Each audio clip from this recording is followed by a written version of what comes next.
This episode is brought to you by Humble Love Magnesium Cream. Great for sleep, stress, and pain.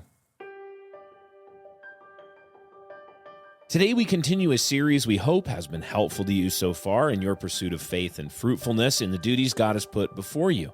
In this series, entitled On Being Human, we're working through 4 parts of what it means to be human. 4 areas of life where a man or a woman can pursue excellence, fruitfulness, virtue, and honor. The physical, the spiritual, the social, and the vocational. In the physical, we're talking about the body, physical fitness, nutrition, appearance, and just generally taking care of ourselves so that we can do our duties in the body with joy. In the spiritual, we're talking about personal piety and virtue, spiritual disciplines, and the whole-souled pursuit of the life of faith. In the social, we're talking about social graces, emotional aptitude, friendliness, hospitality, and more.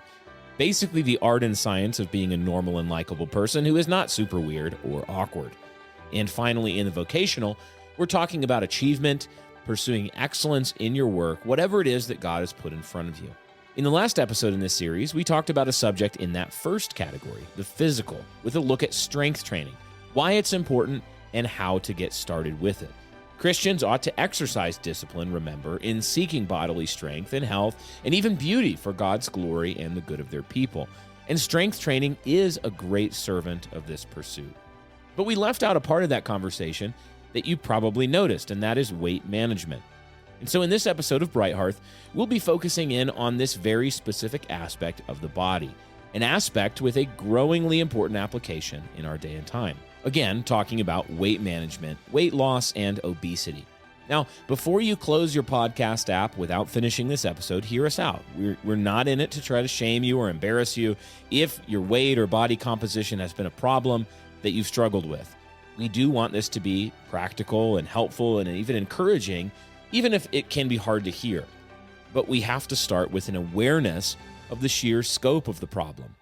All the way back in 2006, in his book, The Omnivore's Dilemma, Michael Pollan wrote the following, quote, "According to the Surgeon General, obesity today is officially an epidemic. It's arguably the most pressing public health problem we face, costing the healthcare system an estimated $90 billion a year. 3 of every 5 Americans are overweight, 1 of every 5 is obese.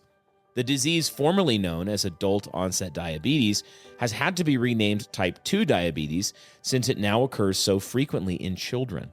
A recent study in the Journal of American Medical Association predicts that a child born in 2000 has a 1 in 3 chance of developing diabetes. An African-American child's chances are 2 in 5. Because of diabetes and all the other health problems that accompany obesity, today's children may turn out to be the first generation of Americans whose life expectancy will actually be shorter than that of their parents. The United Nations reported that in 2000, the number of people suffering from overnutrition, 1 billion, had officially surpassed the number suffering from malnutrition, 800 million, end quote. The problem has not gotten better, but rather far worse in the last 20 years since this was written. In recent data from the CDC 2021 to 2023, it's estimated that fully 40% of Americans are obese. From 1990 to 2021, this is an increase in obesity prevalence of over 120% in men and 100% in women. The CDC also estimates that nearly 20% of children ages 2 to 19 are obese. Worse, obesity isn't merely an aesthetic problem. It affects far more than how good you look in a given outfit. No, study after study has demonstrated severe reduction in lifespan as well as quality of life for the obese. Bright Hearth is all about building strong, multi-generational, productive Christian households. Ask yourself, would the average member of an ideal Christian household be fat or severely obese? The answer, of course, is no. Christians, with the Spirit of God indwelling them, ought to be models of wisdom, self-control, and all the other virtues that would inevitably militate against high rates of obesity. And yet, sadly, this is not the case. Christians are often just as unhealthy and fat as their non-Christian neighbors. The high BMI of the average Baptist pastor is a running joke, as are potlucks and all the rest. But this episode isn't intended to just convince you that it would be better for us to serve as models of bodily health insofar as it's up to us. I think we all know that and agree. Rather, this episode is about how to properly aim for these things. How can a Christian maintain a healthy weight? How about a busy homemaker? A woman in the thick of the childbearing years with kids showing up like clockwork every 18 to 24 months? How about the busy working man? Or as we all get older and things tend to slow down? Remember the words of our brother Paul in Colossians 3:23 to 24. Whatever you do, work heartily as for the Lord and not for men, knowing that from the Lord you will receive the inheritance as your reward. You are serving the Lord Christ. Passages like these should urge us onward, not only to spiritual virtues, but bodily virtues as well. A strong and fit body, cultivated with discipline, is a tremendous servant of the well-ordered spirit. A strong and fit body helps us work heartily for God's glory and the good of our people.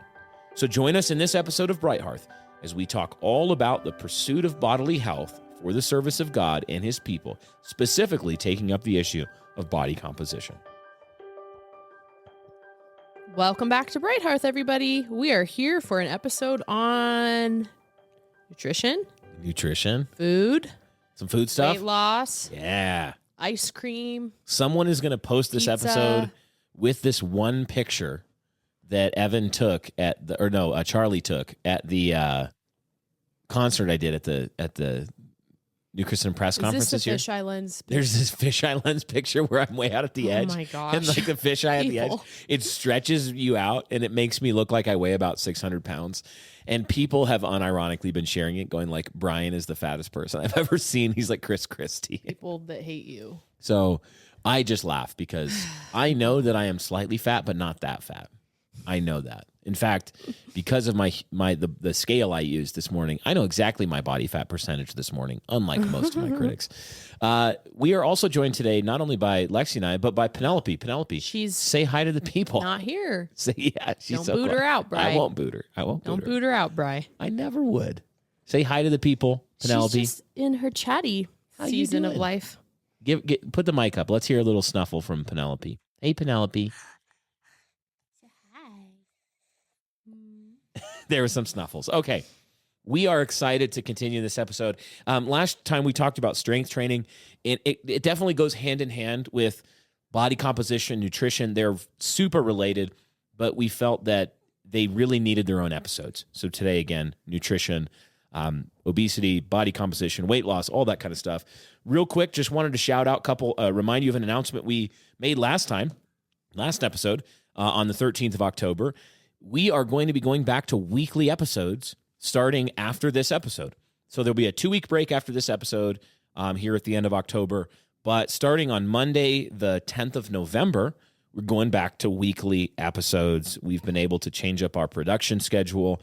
And so really looking forward to that. We love doing weekly Bright Hearths, but it has been difficult with our previous recording schedule. Along with that, we're also releasing episodes not only ad-free, but also earlier for patrons. They're getting these episodes about a week early on the dot.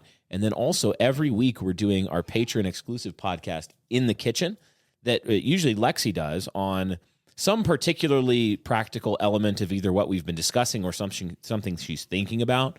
Last episode of In the Kitchen was on strength training programs that Lexi has used. There's Penelope. Let's go. Yeah. And what she liked or didn't like about different ones.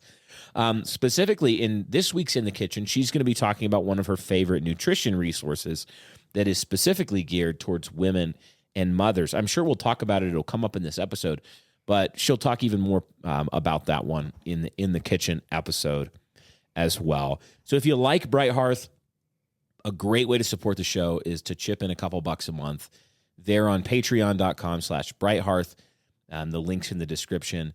And you get all the episodes ad-free, now early, get that In the Kitchen podcast. And it's just, honestly, it is a great place to be. I think what I'm really going to talk about, I'm going to talk about Trim Healthy Mama, but I'm also going to talk about some things I really tweaked nutrition-wise this last pregnancy. Awesome. So. Excellent. That'll be really good. So, we are hope that serves the patrons over there on our Patreon. If you're like us, you're intentional with how you care for your family. what they eat, read, even how they rest. But most people don't realize chronic magnesium deficiency is common. That's why we use Humble Love's Magnesium Cream. Made by a husband and wife team, it's crafted with real nourishing ingredients. No synthetics ever. Safe for the whole family, gentle for kids, and strong enough to bring deep relief.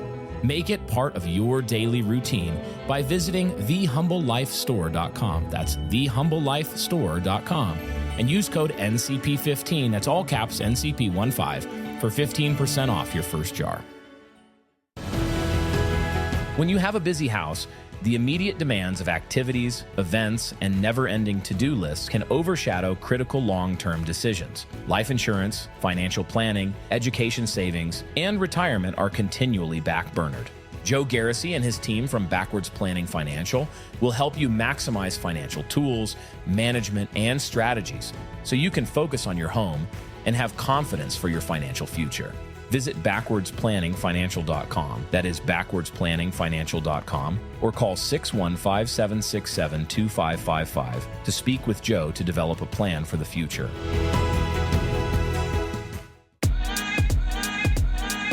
Look, Bright Hearth listeners, my lawyers have told me that I'm not allowed to guarantee that using Indigo Sundry Soap Company products will make you more attractive, but I am guaranteeing that that is true. If you're looking for premium handmade soaps without the seed oils or other nasty hormone disruptors, then you need to check out our partners at Indigo Sundry Soap Company. You can find them at indigosundrysoap.com. And hey, if you use code Bright Hearth, all caps Bright Hearth, you get 10% off your order. So check it out and subscribe to one of their regular deliveries today. A good morning sets the tone for the rest of the day. You read your Bible, review your to-do list, and drink a great cup of coffee. So why would you want bad-tasting, mass-produced coffee? Lux Coffee is a Christian-owned coffee roaster that offers intentionally sourced, single-origin coffee beans. They believe that convenience is the death of quality. That's why they spend their time roasting small batches of beans to make sure that every cup of coffee tastes delicious. Start your day with coffee that is crafted for the new Christendom. You can go to luxcoffee.co and use code NCP15, that's all caps, NCP15, for 15% off your handcrafted coffee. And of course, that link is in the description below. Let's talk about weight loss. Let's talk about weight management. And let me just remind you guys, once again, that like we said last week, one of the reasons that you listen to Bright Hearth and that you want us to talk about these kinds of things is because we're just normal people. I am not, believe it or not, I know my voice physiognomy sounds like I am an elite athlete, probably Olympic class. Believe it or not, I'm not. World-class tennis player, golfer. That is true. I do play a pretty mean, mediocre tennis. Golf, I am also mediocre at that. So there's a through line in a lot of this. I have been what I would call fat. I've never been what I would call obese, but I've been fat. I've been fat before. I've lost 50 pounds before and was super skinny, too skinny. Yeah. Didn't strength train enough back then. No. So I was gaunt. And now I'm kind of, splitting the difference. Working on, I have, I'll just, lay my cards on the table here. So you know who you're talking to here. So you cannot be frustrated with us and say like, oh, they don't know. Brian Brian and Lexy, they must just be super skinny people all the time. Lexy is in great shape, has always been in great shape, but you're going to hear thinks about it a lot. There's a lot of discipline that goes into it. But I am currently trying, I have a target that I'm trying to get to of like between 15 and 18% body fat percentage. I'm still at about 22%, but when I started focusing on this, was over like 28%, about 28%. So this was since January of 2025, I've gone down about 6% body fat. I've gained about 10 pounds of muscle and lost a good amount of fat. I use a scale. I'll link in the description the one that I use that it tracks it on an app for me and tells me like how much fat you have, how much muscle you have. It'll tell you how much muscle you have on each arm, leg, your core, things like that. It uses like a handle. And it's super helpful tool. I think you affect what you measure. And so for me, it's helpful to measure, to know like, a scale will tell you how much you weigh, but that can be deceptive when you're gaining strength. Yes, for sure. It's like, I'm not losing weight, but maybe you've actually exchanged 5 pounds of fat for 3 pounds of muscle. Yes. And so you think that you've only lost 2 pounds, but you've actually had a swing that was massively healthy of quite a bit more than that. This is why the number on the scale cannot be the goal. Because if you're actually strong, your healthy, strong weight may genuinely be 10 pounds heavier than a skinny version of you who is weak and sick. Totally. Yep. And that's really hard to wrap your head around. It is. Yes. So I use that tool. They're not like a sponsor or something, but I have a discount code that you can use, and it gives me a kickback or something like that. I think I'm not making a living off of my scale selling, but it is helpful. So I use it. It's helped me keep track of these things and kind of stay sane when you have like extra salt and then all of a sudden you have 3 pounds of water since the last time, which happens all the time, I've found. And then you look, you're like, oh, I've actually lost 0.3 pounds of fat, but I'm 2.5 pounds heavier because I just ate something salty and I worked out and I'm retaining more water in recovery. So those kinds of tools can be helpful. But we're going to talk all about that in this episode. We are normal people. We've been through lots of different ways of thinking about this. And we think that there's some helpful things here in this episode for you. Again, if you are overweight and you're like, yeah, I'm overweight, everybody tells me all the time, trust me, I know, nothing works. We are going to talk about some principles that absolutely do work. And they're like we said in the strength training episode, there are lots of people who will pander to you, who will try to avoid telling you the truth, to sell you something, or even just to let ourselves off the hook and say, like, this is all because of my metabolism or all because of my hormones, and there's nothing I can do, and I could eat 1,200 calories a day for a year, and I wouldn't lose any weight. We're going to talk about why those are generally that's not true, and how to think helpfully about some of these things. I do want to start just by saying, if you didn't listen to the strength episode, do, because one of the best ways I'm going to say something controversial. Exercise isn't how you lose weight, but exercise is a huge help in losing weight. Okay? That might sound contradictory, and you'll understand in this episode what we mean by that. But strength training absolutely does increase muscle mass, which increases your metabolic rate, how many calories your body burns in a given day just on stasis, doing its normal activities. And it genuinely will help you get a healthier body composition. But exercise is not the primary way to lose fat if that's how if that's your goal. If you need to lose fat, exercise isn't the most important thing that's going to do it. It will help.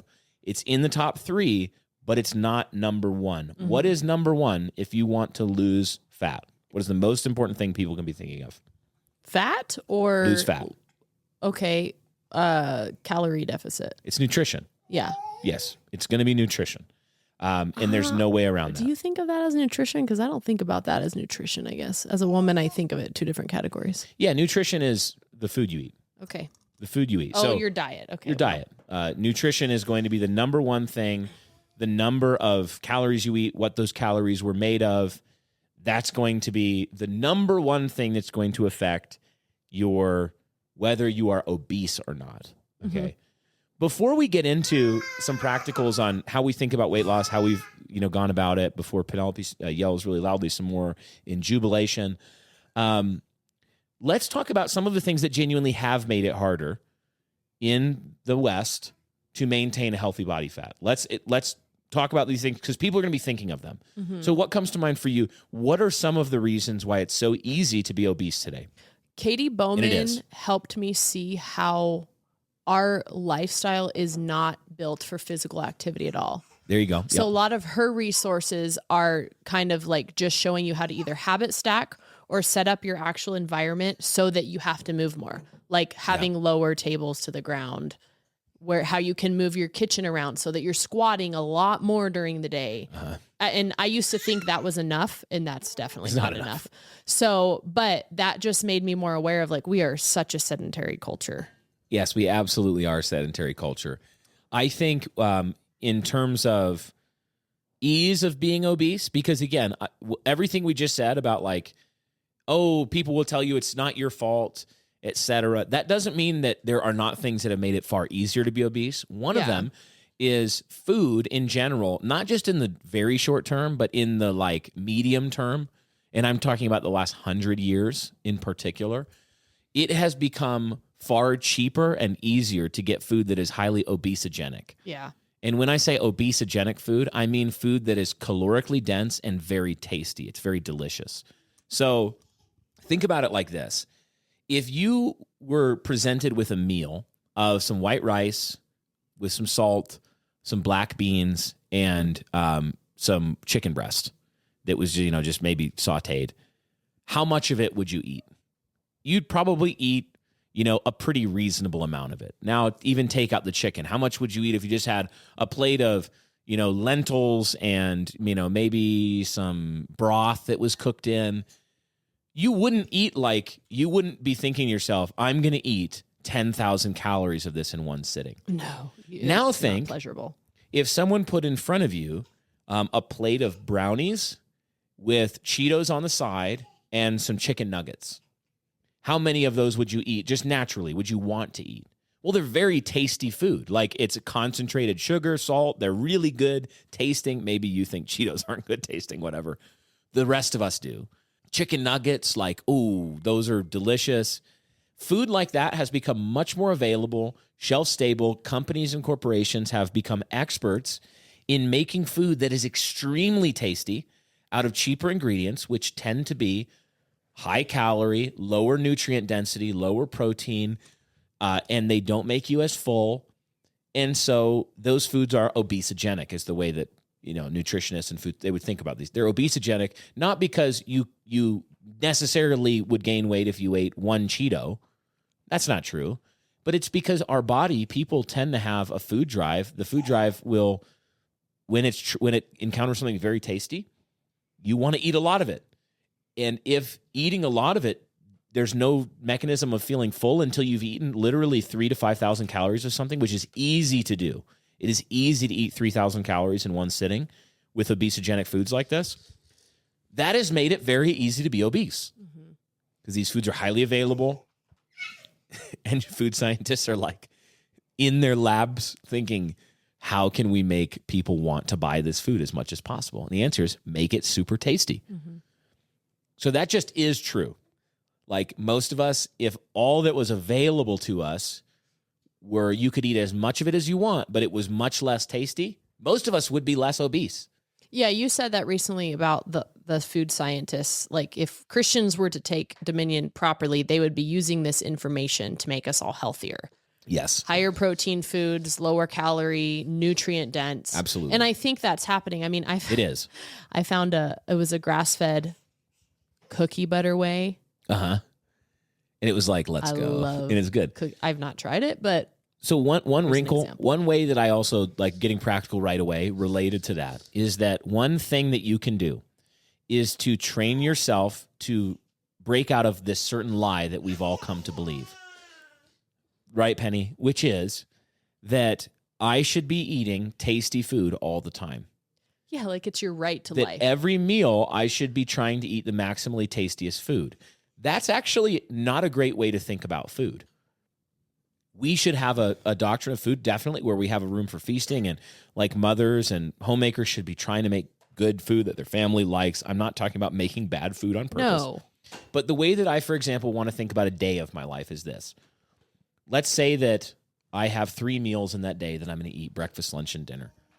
I'm not entitled. There's no absolute right that I've been given by God for my breakfast to be the most delicious breakfast of my favorite breakfast, which is probably like bacon and eggs and, pancakes, and my lunch to be the tastiest lunch, like a burger. I love burgers. Burgers can be great. They can be great nutrition, whatever, but a burger and then maybe some vegetables cooked in oil and a bunch of stuff. And then my dinner, it's going to be tasty too. I want a ribeye for dinner, and I want, some mashed potatoes with it. And the thing is, there's nothing wrong with any of the food that I just pointed at.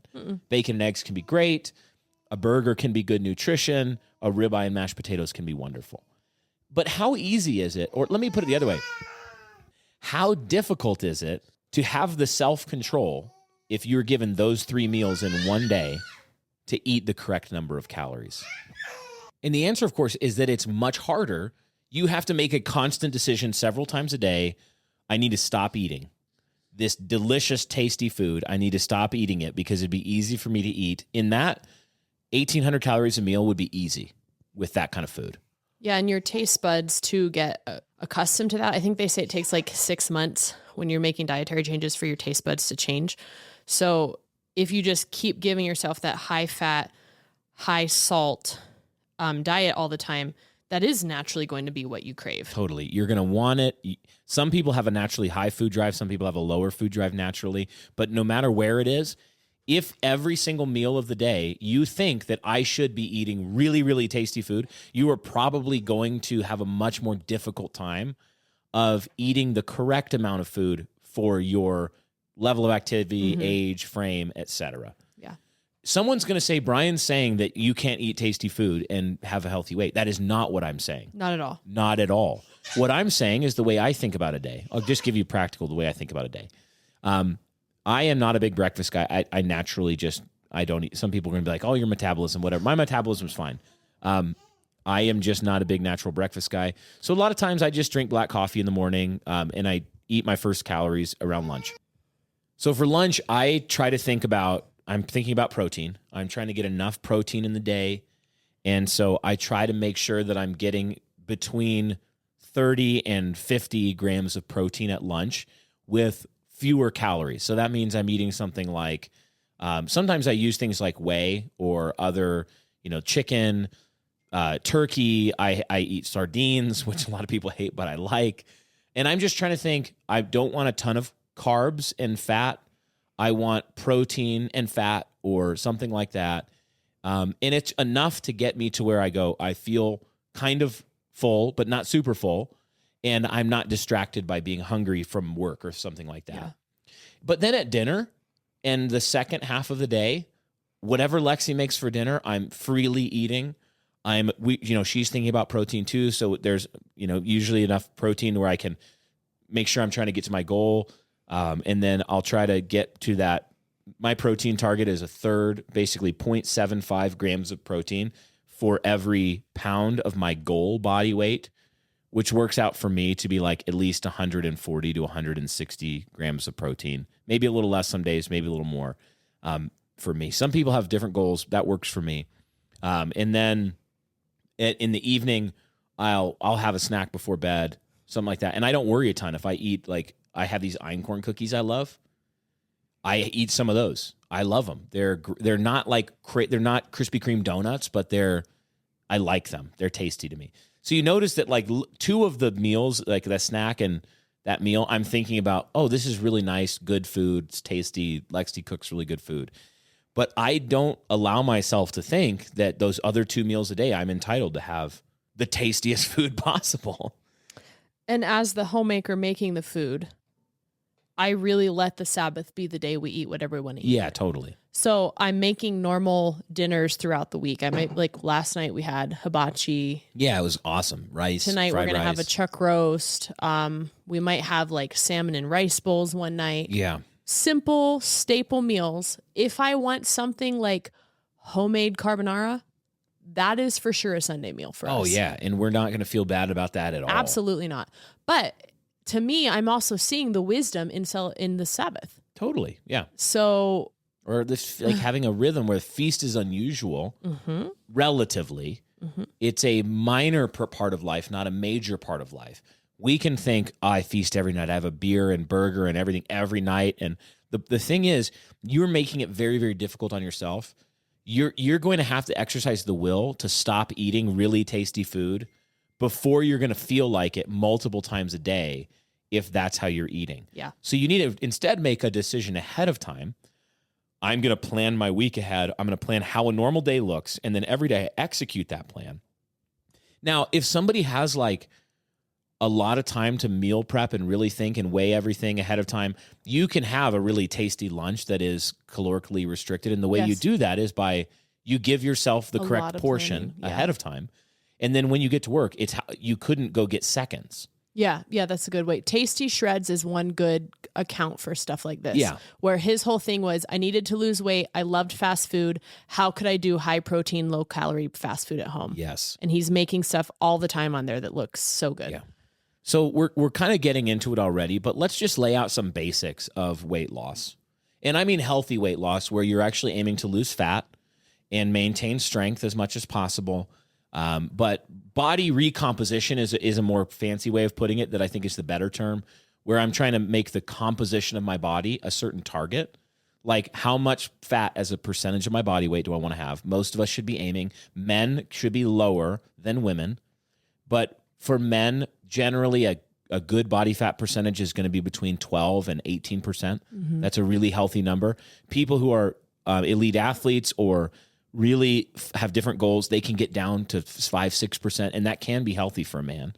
For a woman, it's not that low. Women are not super healthy below 10% body fat generally. Your body will tell you you're not healthy. It's not good for her fertility, for her hormone health.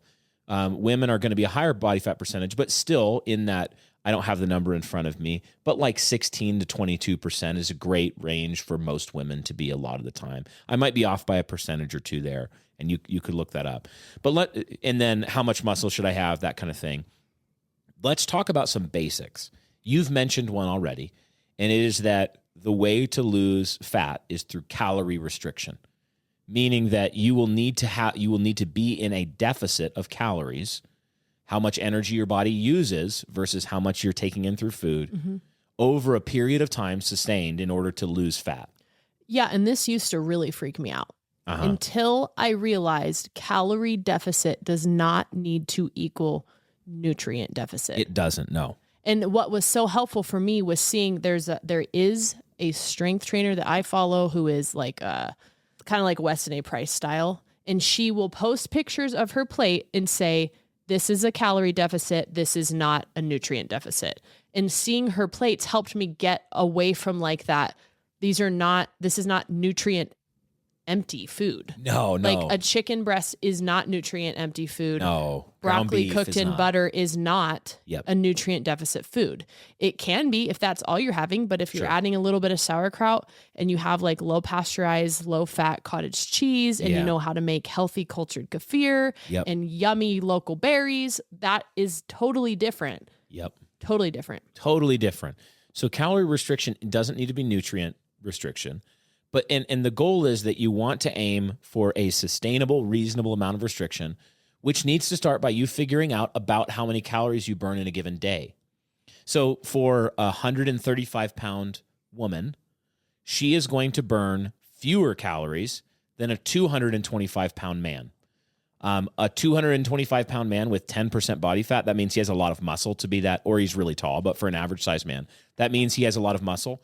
His base metabolic rate, the amount of calories he burns just at stasis, is high because his muscles are burning a lot of calories. Mm-hmm. Your brain burns a lot of calories. Your muscles burn a lot of calories. You're breathing out a lot of you're losing a lot of calories through basically just breathe out. Your body's converting oxygen and breathing out the essentially the energy. So you need to figure out generally within a reasonable guess. There are things you can do, like you can get a test that will tell you, and you hook up to a machine that you breathe into for like 20 or 40 minutes, and then it literally will tell you your body at rest without running or jumping or doing anything else will burn this much. You can also get, like the scale that I used will tell me a calculation that it's calculating based on people who they've tested that have this much fat. It knows my height. It knows my sex. It knows, for me, it's like I could burn 2,500 calories a day not doing anything before I work out or do anything else. It can be higher than that. It can be lower. You got to figure out your baseline. And was there something you were pointing at here? I was just thinking, Glute Lab book has a helpful step-by-step guide to figure it out, and then how to tweak it based on if you're hungry, what your goals are, all sorts of preferences. Yeah. So that was helpful for me in my postpartum, plugging in things like nursing. And you know what we should do? What? We should do an episode after this just on food, on like our favorite foods to cook. Okay. And here's what we'll do. We'll do next episode. We'll take up some questions about this that we've gotten. Okay. And we'll also talk more about like our favorite snacks for this. Oh. Like meal planning a little bit more granular, because I think we get the principles here and then we can get really particular there. Okay. As I'm thinking about it, we just don't have enough time to do all of it. That's fine. Okay, cool. We'll do that, Bright Hearth listener. You're getting some on the fly episode planning here. So yeah, there are tools you can use. You need to figure out what's my caloric need every day, generally, my activity level, et cetera. And you could ask ChatGPT. I mean, I did this 6 weeks postpartum. Like, I'm going to start strength training. I am this many weeks postpartum. I want to eat according to a Weston A. Price style of eating. Give me a meal plan. Okay, awesome. Can you add snacks to that? Okay, can you make me a grocery list? It's literally right there, you guys. These tools have never been more accessible. Yes. So you figure out what calorie is, and then eat in a deficit. And when I say deficit, some people want to crash down and say, like, I want to lose weight really fast, and let's say you burn 2,300 calories a day. You're a lady, and that's like a lady who's 170 pounds could easily burn 2,300 calories a day. That's her break even. And so for her, every 3,500 calories of deficit that she has in general is a pound of fat loss. That's how much restriction it takes to lose a pound of fat. So she might think, I'm going to go down 1,000 calories a day until I lose the fat. That's not really ideal. No. It's not sustainable. Your body will try to adapt to that level of restriction, and you'll actually make it much harder for yourself because the willpower to do that is just difficult. And your metabolism is like a muscle. So you do have to train it in such a way that it is adapted to burn the things you feed it. You don't want it to become adapted to only 1,000 calories because you'll never be able to increase what you eat. Yeah. So the way you want to pick a reasonable target, let's say that you're aiming that every day you want between 300 and 500 calories of deficit. So then you're going to try to eat between 1,800 and 2,000 calories a day for some amount of time and measure as you go what's the effect that this is having. Setting a calorie deficit goal is a basic part of this over time. And think about that. Over a week, in 1 week at 500 calories a day, 7 times 5 is 3,500 calories in a week. That means reasonably, if my body perfectly only burned fat, which it's not going to do, by the way, it's going to burn other things too, including muscle, if you're in a calorie deficit some of the time, you could lose 1 pound of fat in a week. That is a great, reasonable rate of fat loss. So do the math. If you have 35 pounds of fat to lose, you can't expect to realistically lose that in a sustainable way probably in 18 weeks. No. You're probably going to need between 9 months and a year or 9 months and 18 months even. And if you're on the right trend, you should feel very good about that. Not, oh, I'm not there yet. But then think about how powerful one bad day can be. If I have 6 days of 300 calories deficit, that's 1,800 calories I've banked of deficit. Do you know how easy it is to eat 1,800 extra calories one day? 1 5-minute period. I'm not even kidding. With ice cream and potato chips, you could do it in 5-15 minutes. I could. Maybe you guys couldn't. I definitely could. So it's consistency, just like strength training. You're going to need to maintain that deficit. There are some things that make a deficit better too. Like, for example, what calories you eat make it much easier and more effective or harder and less effective. If you need to eat 2,100 calories a day to be in your deficit and you consume mainly simple carbohydrates, sugar, and fat, it's going to be really hard to do that. Very difficult. Yeah. If instead you're eating the correct macros, which again, macros are just what kind of macronutrients, which is fat, carbohydrates, protein. How are you eating 80% carbohydrates and fat and 20% protein? That's not a great macro breakdown. Are you eating 60% protein? And, that will help you or hurt you because protein is more satiating. It's a building block of muscle. After a certain age, your body can't build muscle without protein. It really needs full, complete animal proteins for the most part to build muscle. Protein also takes more calories to digest. So 1 gram of protein actually costs your body more in energy to use than 1 gram of simple carbohydrates. Sugar is very available, goes right to your bloodstream. It makes you feel great for a second, makes your brain feel great, and then it's gone. protein, complex carbohydrates, even fat, these are different in how they're used by the body. Wives, you know your husband would fight for your family without hesitation, but every knight needs armor, and in today's world, that means ballistic protection made for the modern defender. Armored Republic makes real armor for real men, law-abiding citizens, fathers, husbands, protectors. Visit armoredrepublic.com. That's armoredrepublic.com, or text JOIN, all caps JOIN, to 88027 and help your husband stand strong. Hey there, friends. Let me tell you about Gray Toad Tallow. They're a family-owned small business passionate about creating skincare products that nourish your skin with pure, wholesome ingredients. For centuries, tallow has been valued for its moisturizing and healing properties, and Gray Toad Tallow is dedicated to sharing these benefits with your family. They strive to keep their products affordable and accessible, aiming to be a blessing to you and your family. Visit graytoadtallow.com to learn more and try a balm sample pack. And don't forget to use code BRIGHT15, that's all caps, BRIGHT15, for 15% off your order. Thanks for supporting this great small business.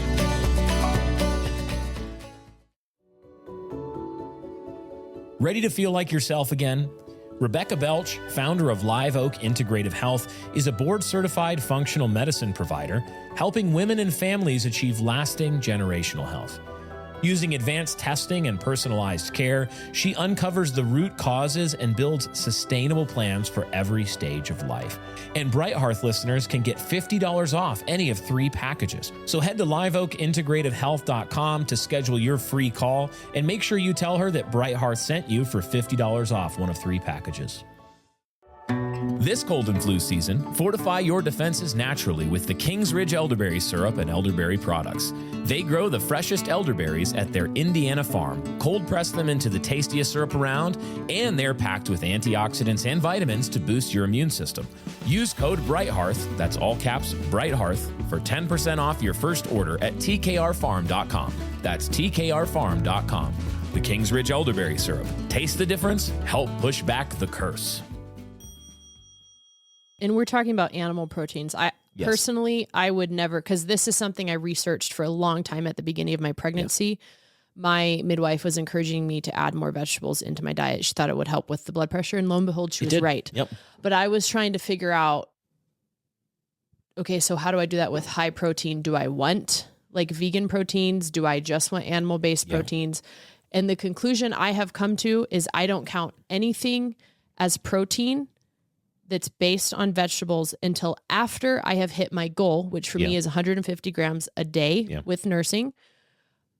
Until I hit 150 grams a day with animal, I do not count it as protein. Do not count your 30 grams of almond butter or whatever. That would be way too high fat, but just as an example, that is not protein. It's not a complete protein. Yogurt, you need eggs, you need bacon, you need, well, not bacon. We'll talk about that at a different time. Bacon has animal protein in it, but it comes with so much fat that you shouldn't count it as a main protein source. And the reason I say that is on the brewer diet, I always counted bacon. I don't like pork sausage very much. I like bacon. And I would count that as part of my protein, but I realized through the brewer diet, my last pregnancy, is the fat to protein ratio in bacon is too high. So you actually can't count it as part of your protein. It just makes it much harder to get enough protein if you're relying on it. Yes. And which is what the brewer diet is. It's relying on protein intake. So these are basics. The macro, having a calorie deficit, eating the correct macronutrients are going to help. A basic of weight loss as well, especially fat loss, is that you have to think of your willpower like a cup with a certain amount in it.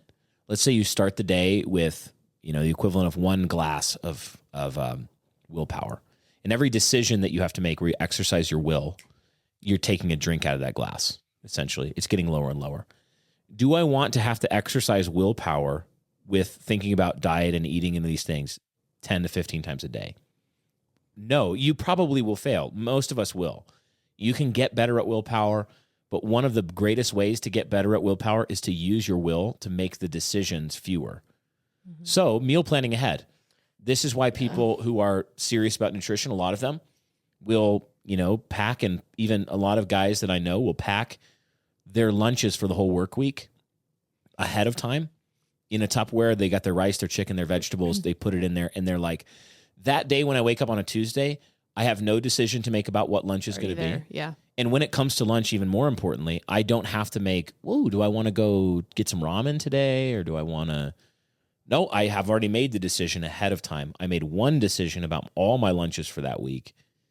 And then you're not having to take from that glass of willpower so that when you really are faced with unplanned things like, hey, do you want this donut at work?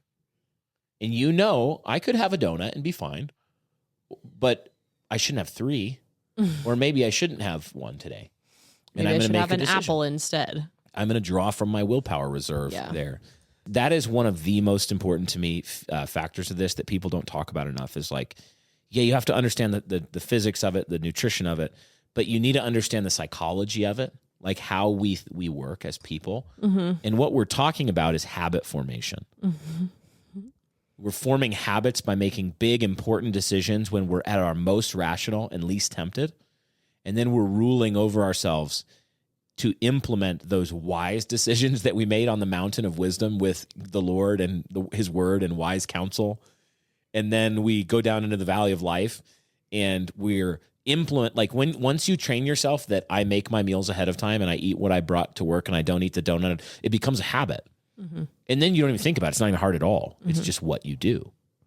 Mm-hmm. Conversely, if my habit is every night, at bedtime, I take a whole bag of potato chips into bed with me and I watch my favorite show with my wife. None of that is evil by itself, but the habit formation of that's powerful. Mm-hmm. You could be making a habit that I eat 1,200 calories a day of potato chips. Very not conducive to healthy body composition. Ask me how I know. So basics. What other basics in this conversation come to mind for you? Weight loss, body composition, nutrition. I think maybe being aware. I'm not like a tracker. I don't have that sort of stamina in me or interest to track calories and everything all of the time. I know some people are really into that. I'm not. It can be helpful. But that's what I was going to say is it can be helpful at different times and at different seasons for different reasons, maybe for 2 days doing it and just knowing, wow. Like recently I looked up an apple and apple had way more carbs than I realized it did. Really? Yeah. For whatever reason.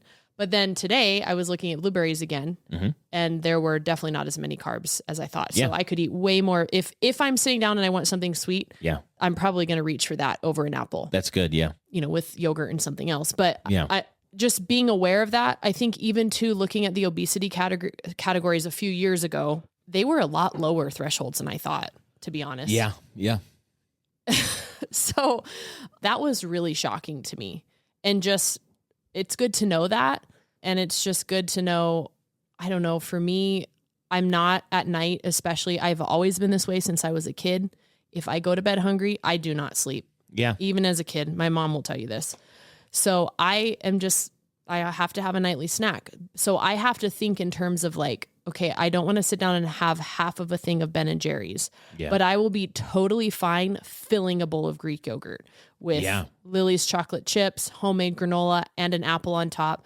Yeah, maybe it's a little too high carb, but guess what? Way lower in calories than eating all that. And you're going to sleep well because I'm know yourself. Sleep well, and I'm going to get more nutrition out of that. So I have zero guilt personally when it comes to something like that.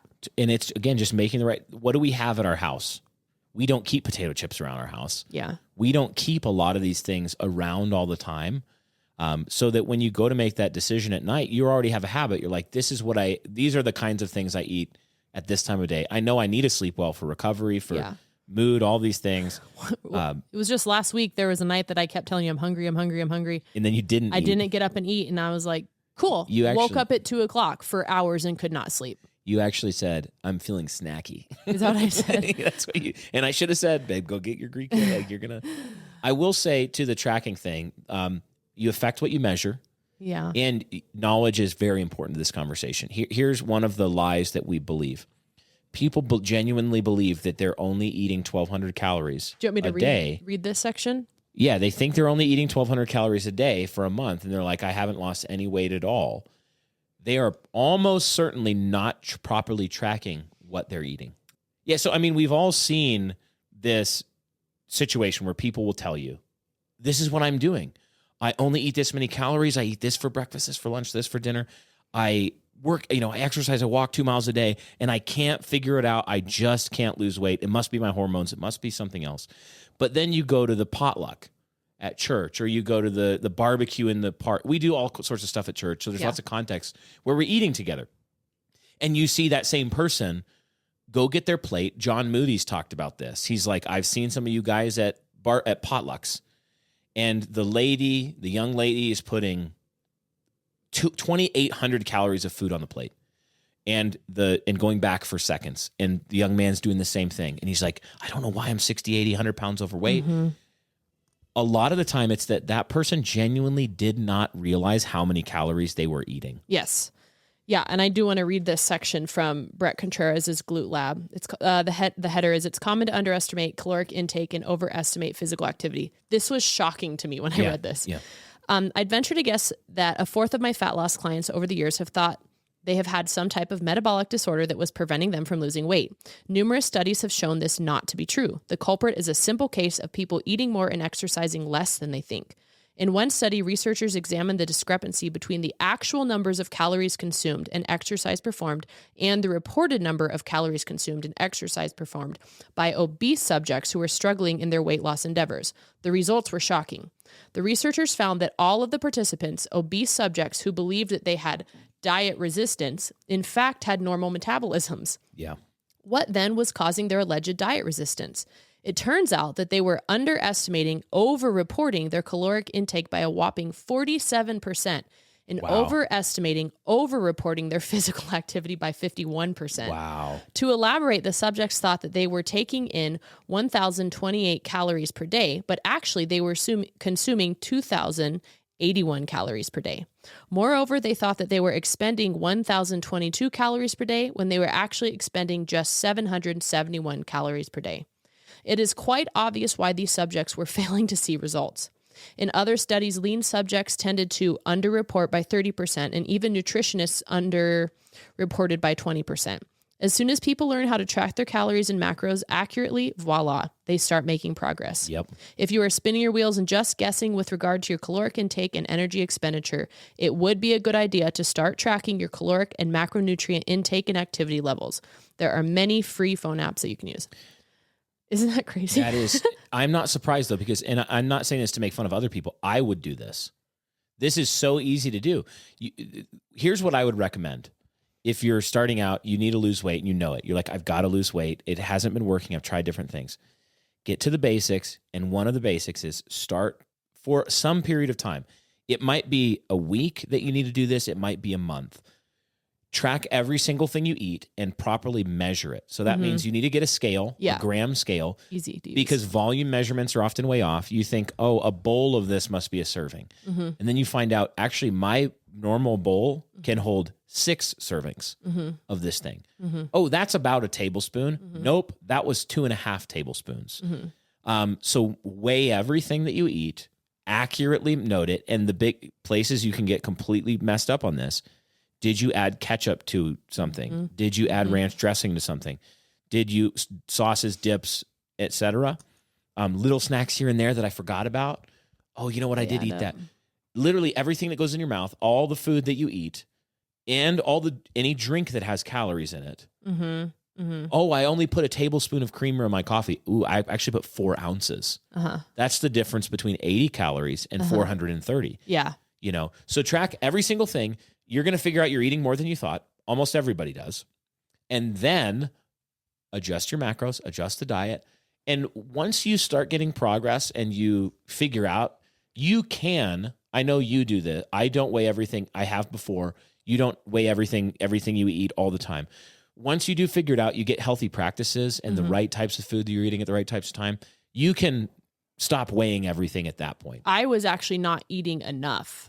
Yeah. It was so helpful for me to be like, wow, I actually can eat more than I thought. You weren't getting enough protein. Even when I looked at this thing that Brett had us walk through to figure out our macros, I had way more carbs that I could eat than I was allowing myself. Interesting. So that's just how I am. I don't know. And you're a nursing mother. These are important things.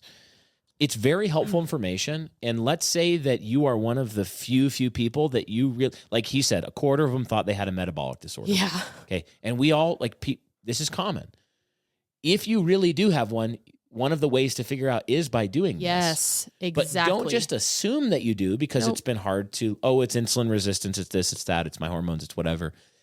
Well, let's actually make sure we have the right information before we diagnose ourselves with that, because it's actually good news when you find out you don't. It sucks because you're like, it's actually my fault. I've been eating too much food and not enough activity. But it's an easier. But that's easier than like, you really don't want to have a hormone disorder. No, you really don't. So I see it all the time. People say, I eat 1,400 calories a day for 3 months. I say something else too? Yeah. I don't know how I stumbled on this, but I found a ballerina who was just showing you a week of eating with her heavy exercise and her training schedule and everything.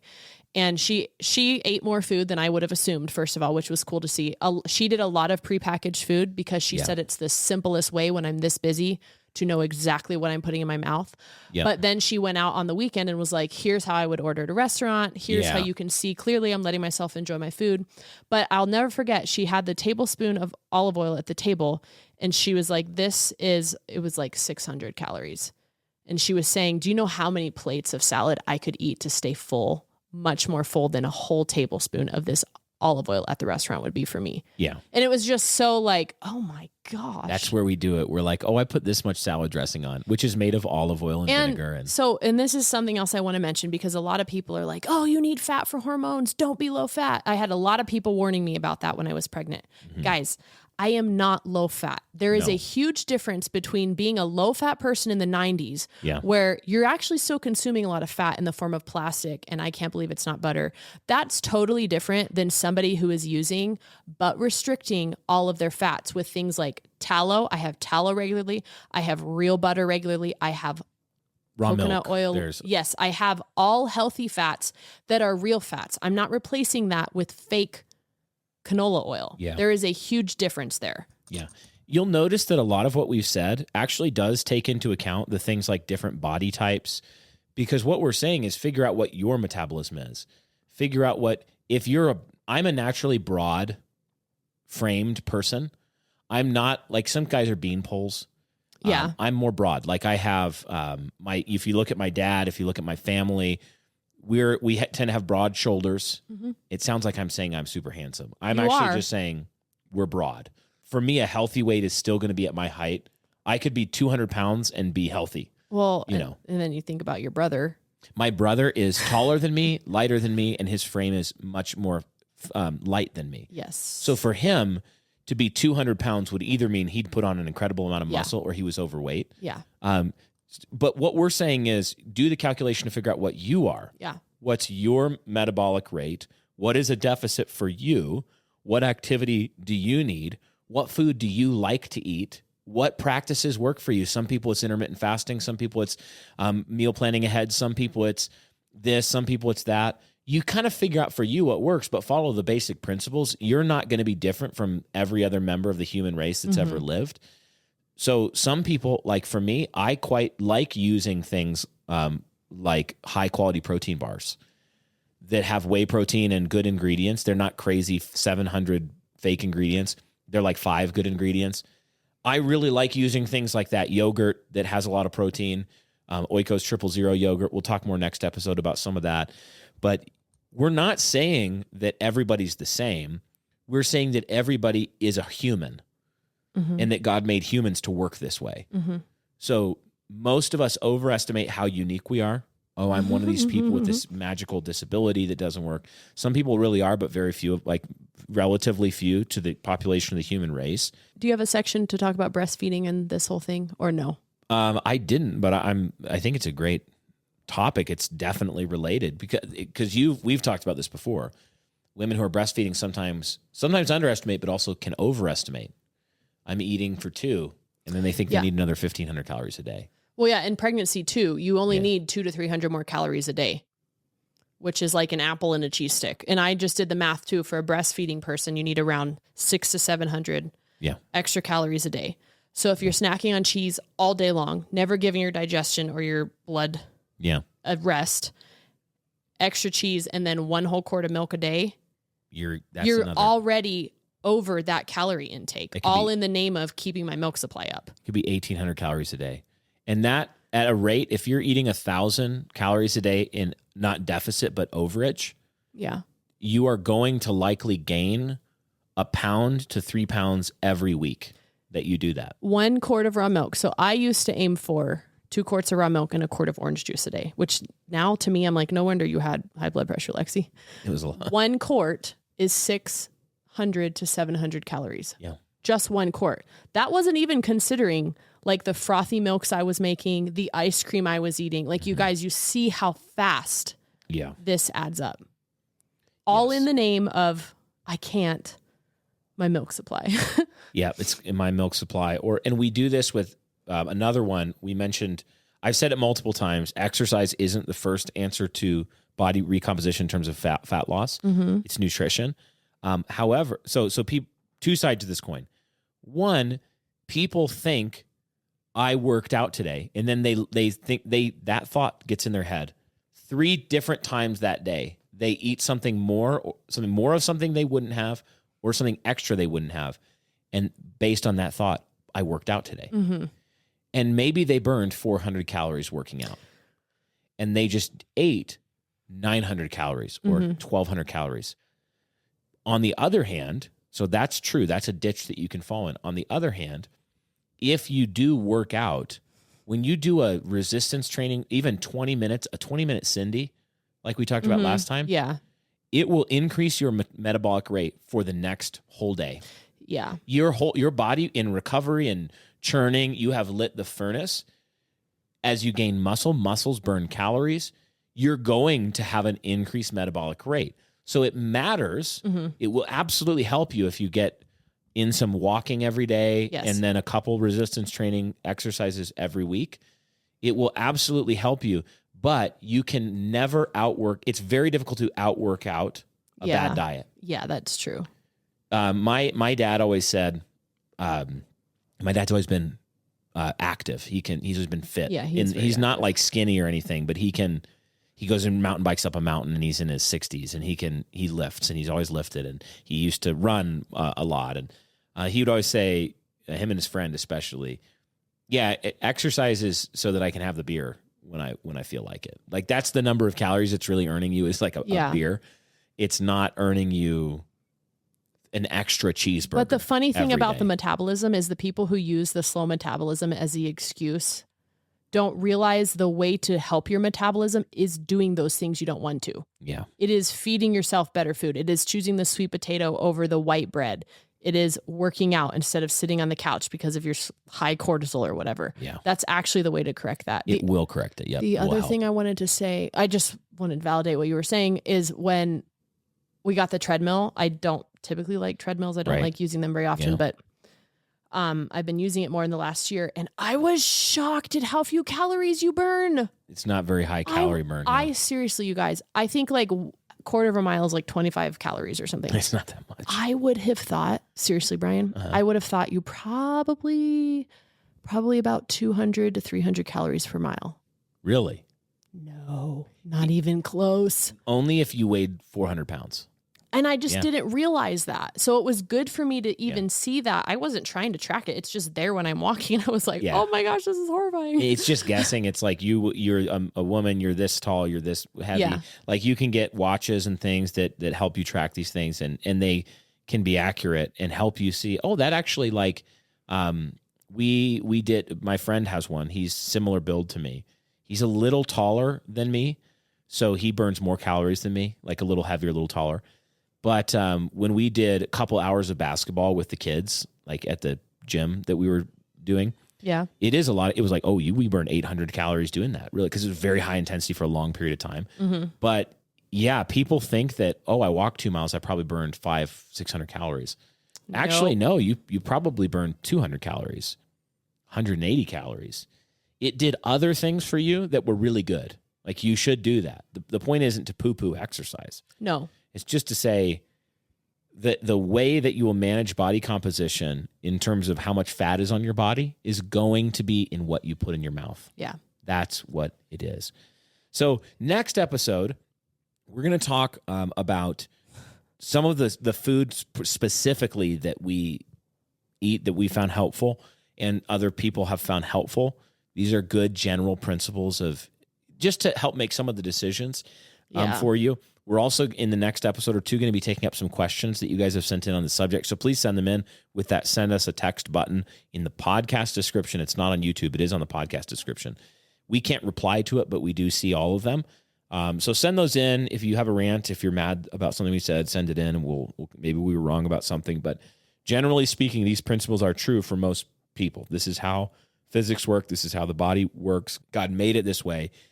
What I want you to hear to close this episode out is that most of what we just said is good news. Yes. It's good news because you're not out of control. No. You're not at the whim of just, fate and genetics. The American nutrition system and medical. Yeah, there's aspects of it that suck. So you can change in this. Even if you're 45, 50, 60, you can still make great strides in this, turn things around. Here's the bad news. It's going to take discipline and be painful. Being in a calorie deficit, even 300 to 500 calories a day, even if you do it completely perfectly, there's still moments where it's like, I would really like to eat more than I know I can. One more thing too about I don't want to think about food all day though thing. Yeah. Is the Trim Healthy Mama gals say this all the time. Like, do you think people 600 years ago didn't have to think about food all day? Yeah. In every single season of history, people have had to think about food all day, but for different reasons. Yep, exactly. And that helped me be like, okay, this is actually just part of the human experience. Yeah. I don't need to be ticked off that I'm spending mental energy thinking about how to prep breakfast for the next week. It is part of being a human. Yeah, God made it that way. He made it so we had to eat like every day for the most part, other than unusual seasons of fasting. Not gods ourselves. We're not. So, and that's supposed to teach us our dependence. Yes. So when you're thinking about, there are ways that you build habits so you're not having to exercise your will 60 times a day to make the right decision. But you just are going to have to think and rule and wisely order because God made you a creature who's supposed to take dominion over not only the world, but over your own self and rule your own spirit well. So we hope this has been helpful as we continue this series on being human. We'll talk more about the body and then also be talking about the spirit and the social life and vocational world as Christians aiming to build productive Christian households on down through the generations. One thing, just so I remember, we're also going to talk about, before we close out this body portion, how to teach these things to your children. So we're going to have a discussion about how to talk to your kids about food and weight and strength and all these things to set them up with good habits, maybe in ways that you didn't get set up with good habits, so that we can serve them as well. Thanks for listening, guys. Again, we appreciate all of our supporters at Patreon that make this show possible. We really appreciate all of our sponsors, great Christian family-owned companies often that help support the show, and we'd encourage you guys to check out all of their services and products. Thanks for listening, guys. We'll catch you next time on Bright Hearth.